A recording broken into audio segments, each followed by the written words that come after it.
So students, we have 2 questions जो कि अलीगढ़ मुस्लिम university में 2014 में आए हैं इस चैप्टर से रिलेटेड। मैं पढ़ देता हूँ। ये पहला क्वेश्चन जो मैंने इधर लिखा है, ये the numerical ratio of displacement to distance for a moving object is, 4 option है, always less than 1, equal to 1 और लेस देन 1, इक्वल टू 1 और मोर देन 1, और डी ऑप्शन है ऑलवेज मोर देन 1।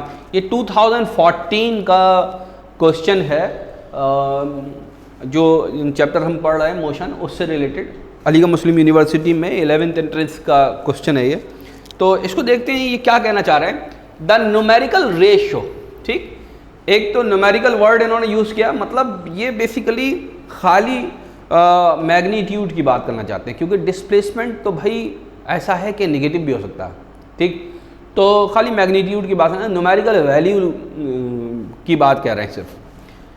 रेशियो किस किस चीज़ का? डिस्प्लेसमेंट टू डिस्टेंस, यानी numerator में डिस्टेंस रखिए और डिनोमिनेटर में आप क्या रखिए, न्यूमरेटर में डिस्प्लेसमेंट रखिए और डिनोमिनेटर में आप डिस्टेंस रखिए, किसी एक मोशन का, किसी भी मोशन का, या कहिए हर मोशन का।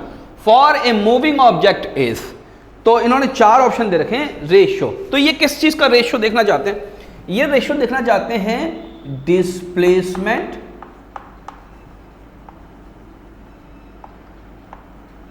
डिस्प्लेसमेंट अपॉन डिस्टेंस, ये रेशियो देखना चाहते हैं। तो पहले ऑप्शन में इन्होंने कहा कि ये लेस देन 1 होता है, दूसरे ऑप्शन में कहा इक्वल टू 1 और लेस देन 1, तो यानी हम ऐसे भी लिख सकते हैं इसको, ये बी ऑप्शन हुआ। सी ऑप्शन है इक्वल टू 1 और मोर देन 1, तो इसको हम फिर ऐसे लिखेंगे, ठीक।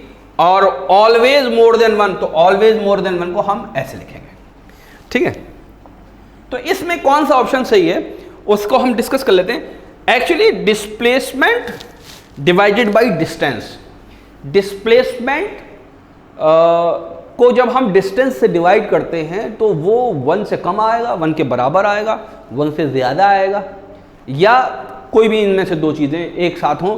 तो वो पूछना चाह रहे हैं, जब भी हम देखते हैं कि डिस्टेंस और डिस्प्लेसमेंट में रेशियो क्या रहता है, तो हमें ये पता चलता है कि डिस्टेंस छोटे से छोटा कितना भी हो जाए, डिस्प्लेसमेंट से ज़्यादा छोटा नहीं हो सकता। बात समझ में आई? या डिस्प्लेसमेंट हमेशा डिस्टेंस से छोटा रहेगा, या ज़्यादा से ज़्यादा बराबर हो सकता है। डिस्प्लेसमेंट कभी भी डिस्टेंस से ज़्यादा नहीं हो सकता। कैसे, समझ लीजिए। फॉर एग्जाम्पल यहां से लेकर और मुझे यहां पर जाना है, ठीक। ये मेरी इनिशियल पोजीशन है सपोज ए, और ये मेरी फाइनल पोजीशन है बी, ठीक। तो डिस्प्लेसमेंट क्या होगा और डिस्टेंस क्या होगा? तो डिस्प्लेसमेंट तो हमेशा एक ही चीज होगी और वो कभी आप बदल नहीं सकते अगर 2 डेस्टिनेशंस पता हैं आपको। क्या कि आप इसको स्ट्रेट लाइन से मिला दिए, सीधी लाइन से मिला दीजिए इसको। ये क्या चीज हो गई? ये जो स्ट्रेट लाइन हुई, इसकी लंबाई को बोलेंगे हम डिस्प्लेसमेंट, ठीक। तो शॉर्टेस्ट डिस्टेंस, डिस्प्लेसमेंट की डेफिनेशन भी क्या है? Shortest distance between 2 destinations, between two points. बात समझ में आई या नहीं? तो शॉर्टेस्ट डिस्टेंस एक होता है हमेशा, शॉर्टेस्ट डिस्टेंस, उससे ज्यादा शॉर्ट कोई हो ही नहीं सकता। बात समझ में आ गई नहीं? आ गई। तो शॉर्टेस्ट डिस्टेंस सिर्फ एक ही हो सकता है, वो ये होगा। अलबत्ता यहां से लेकर मुझे जब यहां पर जाना है तो मेरी मर्जी है कि मैं इस शॉर्टेस्ट डिस्टेंस पे चलूं। अगर मैं इस शॉर्टेस्ट डिस्टेंस पर चला तो ये मेरा डिस्टेंस कवर्ड होगा। बात समझ में आ गई नहीं आ गई? तो उस वक्त डिस्टेंस और डिस्प्लेसमेंट बराबर हो जाएगा। बात समझ में आ गई नहीं आ गई? ऐसा हो सकता है। तो यानी जहां जहां बराबर का निशान लगा हुआ है, यानी ऑप्शन बी और ऑप्शन सी, जहां पर इक्वल लिखा हुआ है, इन दोनों में से कोई एक होगा। बात समझ में आ गई नहीं आ गई? इन दोनों में से कोई एक होगा। ये तो हो ही नहीं सकता कि ऑलवेज मोर देन 1, तो डिस्प्लेसमेंट तो कभी भी मोर देन 1 हो, डिस्प्लेसमेंट कभी भी डिस्टेंस से ज्यादा होगा ही। बात समझ में आ गई है? दूसरा क्या है? ऑलवेज लेस देन 1, तो ऑलवेज लेस देन 1 इसलिए नहीं हो सकता क्योंकि इक्वल आ रहा है एक बार। ओके, अब दूसरे पहलू पर गौर करते हैं। यहां से मुझे जब यहां जाना है तो मैं हो सकता है कि ये पाथ फॉलो करूं, तो जब हम इसकी लंबाई देखेंगे तो इससे ज्यादा आएगी। तो ये डिस्टेंस है, ये डिस्प्लेसमेंट है। तो distance may be more than displacement, may be more than distance may be equal to displacement, distance may be more than displacement. तो डिस्प्लेसमेंट ऊपर रखा है, डिस्टेंस नीचे रखा है, और यहां से जो हमने बात समझी वो क्या समझी कि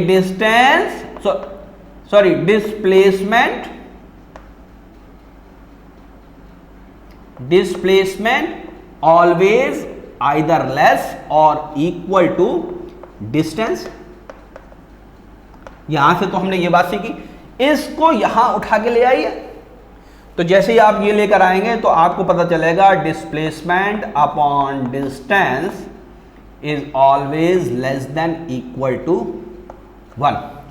तो जहां पर देखिए डिस्प्लेसमेंट ऊपर है, डिस्टेंस नीचे, तो इक्वल टू 1, इक्वल टू 1 यहां पर हो रहा है और लेस देन 1।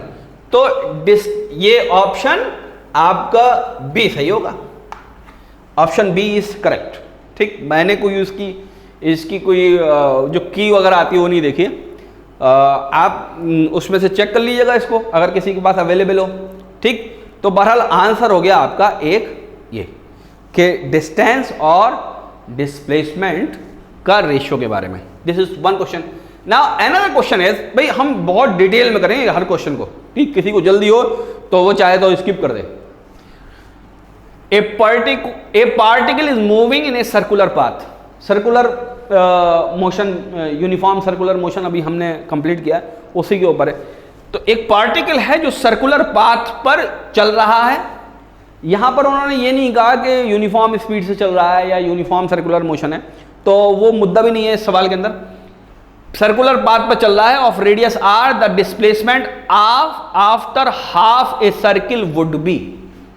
डिस्प्लेसमेंट कितना होगा आप समझ में नहीं है, उसमें हमने स्पीड का फॉर्मूला देखा था, यहां पर उन्होंने डिस्प्लेसमेंट पूछा है। तो मैं क्या करता हूं, मैं एक पहले सर्किल बनाता हूं, उसके बाद हम देखेंगे कि ये सवाल है क्या एक्चुअली में।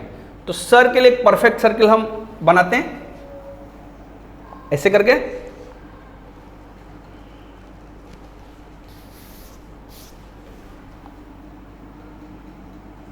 ठीक, ये सर्कल एक सर्कुलर पाथ है, यहां सपोज सेंटर है और इसका जो रेडियस है वो है आपका आर। ठीक, अब कह रहे हैं ये particle is moving in a circular path of radius are.